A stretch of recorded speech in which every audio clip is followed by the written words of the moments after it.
Hey guys, it's Greg. In this video I want to show you Copan, which is going to be on Kickstarter soon. Copan is Eurogame, also worker placement game, and the game is set in the Mesoamerican period where you are going to try to save your legacy over the falling Copan, because Copan is a city. And the game is a prototype, so remember that this is a very beautiful prototype. I think we never saw that kind of quality when it comes to the prototypes, but maybe things gonna change in the final version of the game. So in this video I will show you overview of the rules and flow of the game. So if you're interested in this title, just check out this video. So as you can see, we just finished our game. This is the cover of the box. This is a prototype, but it's very, very high quality. I think we never saw a prototype so well designed and finished. Everything looks just like a final game. So what is Copan? This is a worker placement game. And it's also a point salad game, so you can get even 300 points in here. Game encourages you to perform combos, to combine actions. So in just one activation, you can perform more than 2 or 3 or even 4 actions. So what can you see over here? As I said, this is a worker placement game, and we are using those cylinders. Those are your workers, and as you can see, we have 2 symbols on both ends. So this is any resource and 2 victory points. So let me show you step by step what you can see on the board. The main places where you are going to put your workers are those triangles, like over here, and 3 over here, so on the top of the board. Those are the places where you're sending your cylinders, and those places are connected with actions that you can perform. So let's start with the first one, with this one dot over here. This is first action, and it's basically like making your embassies in different cities. So we have people Uxmal, Tikal, Chicken Itza, whatever how you read it. So those are the places where you can send your let's say emissaries, ambassadors to create your embassy over there. Those are represented by those tokens. These tokens represent different bonuses that you can get from this precise city. So this simple action just allows you to make those embassies. And what cost you need to pay? You need to pay 1, 2, 3 resources to get to one of those 2 cities, 4 resources to get to one of those 2 cities, and 5 resources to get to one of those 2 cities. Also, each city has its own cost. It's over here. This is the extra one resource that you need to pay, and below on this dark black blue part of the token, this is your reward. And also, when you decide to which city you are going, here are those dots. I'm not sure you can see those because they are very small. Those dots represent different type of another tokens that you can get. And those are like one-time bonuses that you can get. So in here, those are dots like 1, 2, 3, and those refers to those cities on this map. So if you go to the city with 3 dots, you can take one of these discs, and it's one permanent add-on, not add-on, bonus. So in this situation, you will get 1 part of your Jade Mask. I will show you what is Jade Mask in a second. This is first action. Second action, it's a river. It's up here, and in here you can get your court tokens. Those are used in the center of the board around this ziggurat. It's covered, so you cannot see precisely what it's beneath it. I will uncover it shortly. So when you're going to the river up in here, you can get those tokens that will allow you to generate more resources. And also, this is the place where you can upgrade your board, because when you're starting the game, this is your starting board. So you can have maximum of 4 resources per resource. And when you visit the river, you can buy add-on and increase your I don't know what, warehouse or whatever what. And thanks to this, you can have more and more and more resources. You can buy even more of these, like here, right? So this is second action. Third action is on the right side, and this is basically just gaining different type of characters. Those are let me show you maybe here. So this is the cost, this is the bonus, and here is the symbol showing you what kind of action you can perform with this card. So where is that bolt? This is instant action, one-time action. After that, you're just going to discard this this character. If there is that infinity symbol, like in here, this is just like permanent add-on. So thanks to when you purchase this guy, your actions in this first site, because those places where you are putting your dice, your cylinders are called sites in this game. So if you perform actions in first site, you can pay one less resource of your choice. And the first site is over here. As you can see, there is that one dot, and it's represented by this one dot over here. So this is second type of character. And final type, oh yes, here. It's with the sun.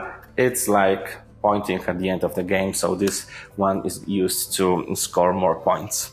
Right. This is second. A third place where you can go. Now fourth here.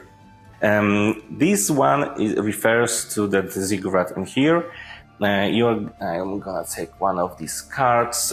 There's more of those cards in the box. During the setup, you need to choose 4 of them. And what do you have on those cards? Again, here is the price you need to pay. So one symbol, this is a random resource, and one zeal resource, and 3 different bonuses you can get paying this cost. Up in here we have simple bonuses, like for victory points, 1 card of character, or performing action inside 3, so buying one of the characters. So that's why I said this game encourages you to making those combos, because just doing the action below in the side 4, and you will decide to make this action, instantly you can also perform action inside 3.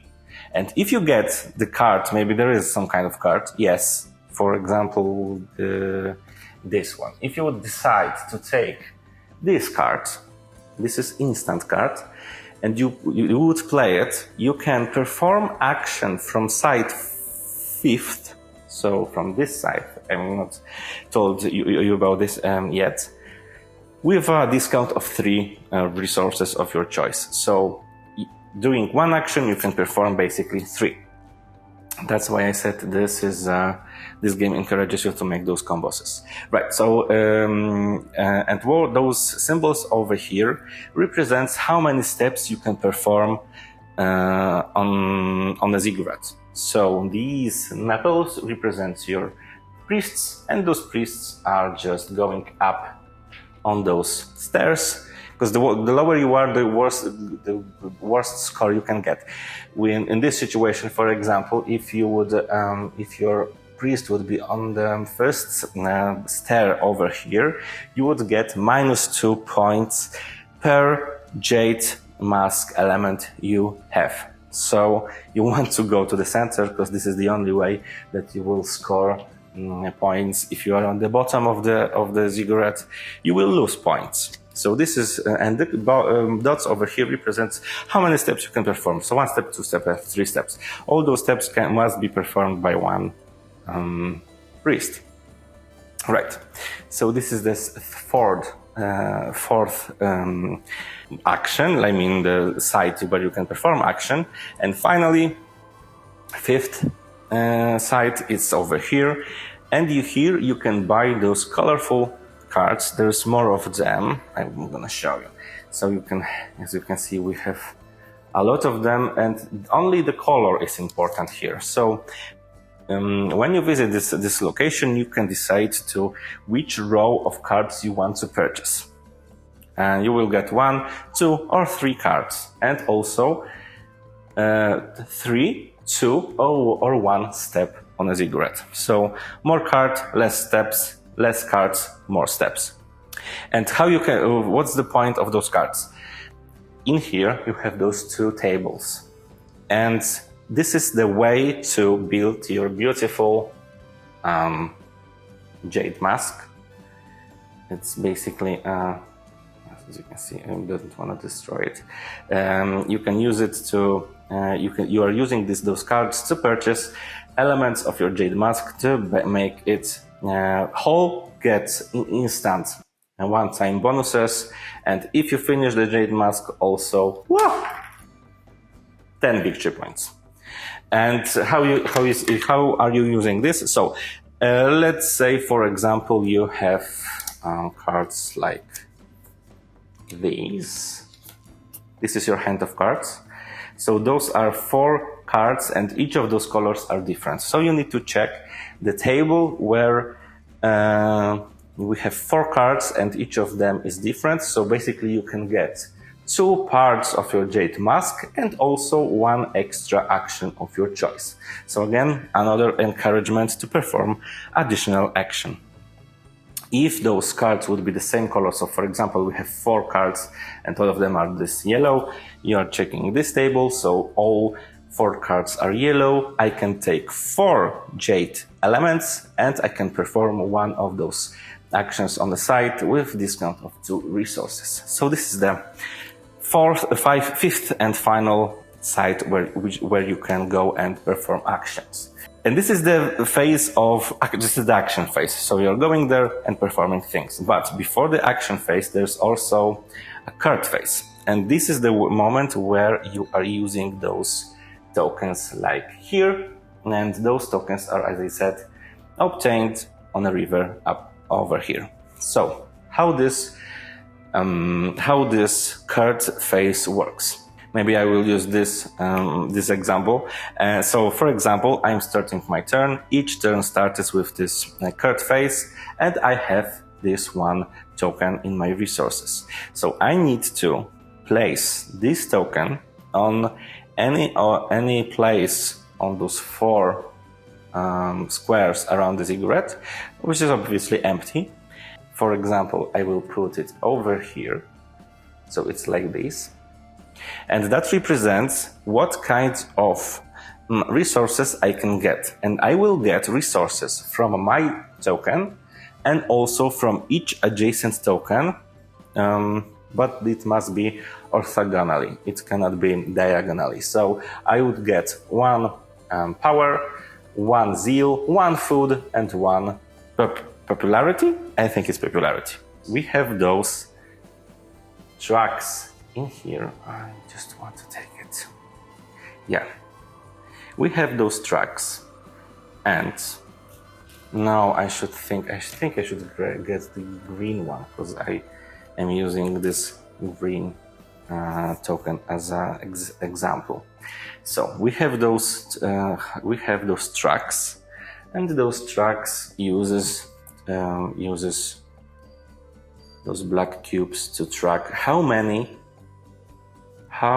resources I can get of this type. So I've put this yellow token, this green token, as I told you.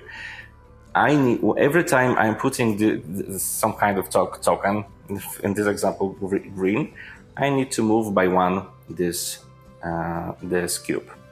And below we have information how many resources of this type I will get when I'm putting this token on a ziggurat. So in this example, if it would be the beginning of the game and the cube would be here, I would move it by 1 and I would get 2 resources of power. And the rest of the resources, this food, popularity, and zeal, I would get accordingly where those cubes are on those tracks over here. So in this example, maybe I will move it here to show you, and this one also. Well, wait a second. I'm making an example. Right. So I've put it green token. I would get 2 green and also 1 blue, because the cube is over here on one blue, 1 red and 1 yellow. But if this would be right here, I would get 2 blue tokens, so 2 zeal resources. This is only the part of card phase, cause there is also an event phase that can be triggered by this swirl over here. And each time the cube passes the threshold, so in this example, let's get the cube. If the cube would pass the threshold, so here's the first threshold and here is the second threshold. Each time when it passes, I need to perform an event. And how event works, we have this beautiful dice tower. Now over here, we're just basically throwing a dice. We have some kind of result. We need to compare the result with the event card. So in this example, this is this one. So I think that means that we should discard one of the cards with the characters over here. And we got this symbol. This symbol is used also to block some actions. So for example, if, let's go back to my example with this green resource. This time, the cube was here. I want to show you another example. The cube was here. I've put it, my green token, in here, so I need to move it by 1, and I passed the threshold. So I've rolled the dice. Some kind of event happened. So this, for example, I discarded one of the characters, and now I need to check where I have those symbols on a side that is depicted over here, and this is side 5th, so this one. So I need to find this symbol, this moon, let's say, over here. It's basically the here. I need to take this card and use this token. I am using the token that was already on our game. I'm putting it over here and I'm blocking this location till the end of the game. So in this game, the longer you play, the less resources you get, the less cards you can get, the less places you can visit, because everything will be covered by other players or destroyed, let's say destroyed, by events and this dice over here. So firstly, let's sum up. Firstly, we have card phase where you are putting your card token on a ziggurat to get resources. Resources depends on the position of the cube on these tracks. You will get resources that are adjacent to your token that you have put. So in this example, blue, if that was blue, I will get red, green, and blue, and yellow, and also blue. And then there is a action phase when I'm putting my cylinder on different sides. And now the final part is those sides. So now I'm putting my cylinder on the side and I can perform our action of the side. But this game also has that mechanic that encourages you to stay on one side longer than one turn. And let me explain. As I said at the beginning, this cylinder has 2 sides. This represents any resource and 2 victory points. And for example, we have this side 4 with, and this side 4, actually, every side has this circle in the middle. So every time I'm putting my cylinder, I need to start with this space on the top. So for example, I want to get a random resource. I'm putting it over here, but the cost of this side is 1 blue resource. So I'm putting this over here. I need to pay 1 blue resource and I can perform one of the actions. But in the second turn, I can decide. I can move my cylinder to other place, or I can move the cylinder by 1 space to this 1, and I can get the resource, one resource of my choice, or 2 victory points.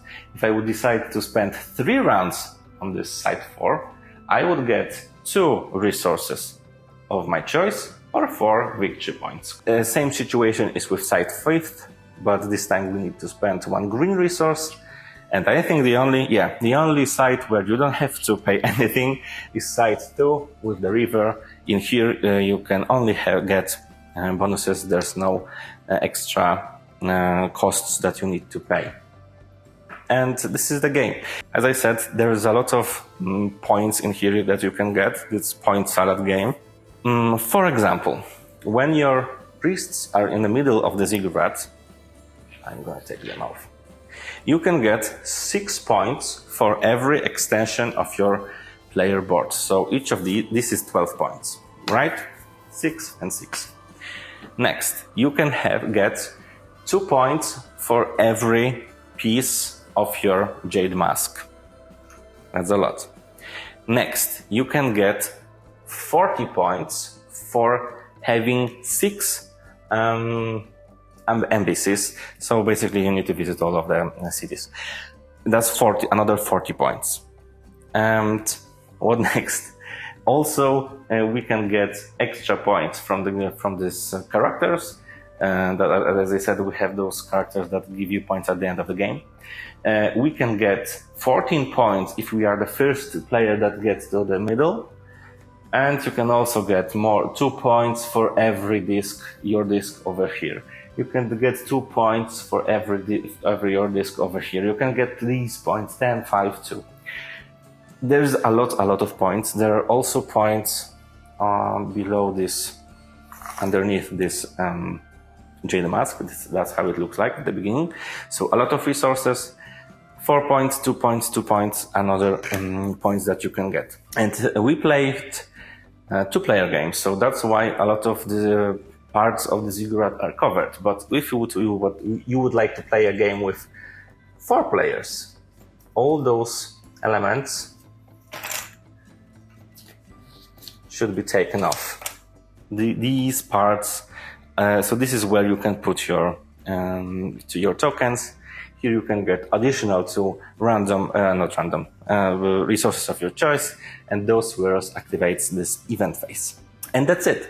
The game ends when 2 of resources are completely depleted, so the cube on those tracks needs to be at the end. This is the one way of finishing the game, and the second way to finish the game is to cover all the places around the ziggurat. Alright, so that's it. This is Copan. As I said, the game is a prototype. Authors will be, I think, on this year's Essenspiel. So if you're going to fair, you can check this game in action in Essen. And that's it. So thank you so much for watching this video, and see you in the next one.